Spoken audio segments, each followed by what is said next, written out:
আজকে আমি রান্না করছি মিক্স ভেজিটেবল আর হচ্ছে ঘি রাইস।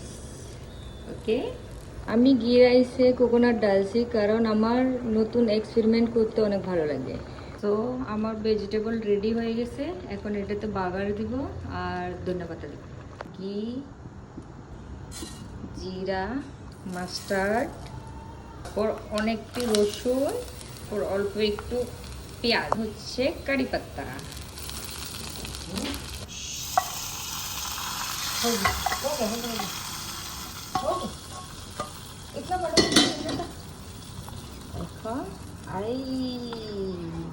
অনেক মজা। ওকে, ধনিয়া পাতা, বাস ঘি উপর দিয়ে দিব, বাস ডান আমাদের রান্না। এখন বয়েল আসবে। দেখো আমার ঘি রাইসটাও কিন্তু অনেক জড়জড়া হয়েছে। এখন উপর দিয়ে একটু ঘি দিয়ে দিব, বাস হয়ে গেছে।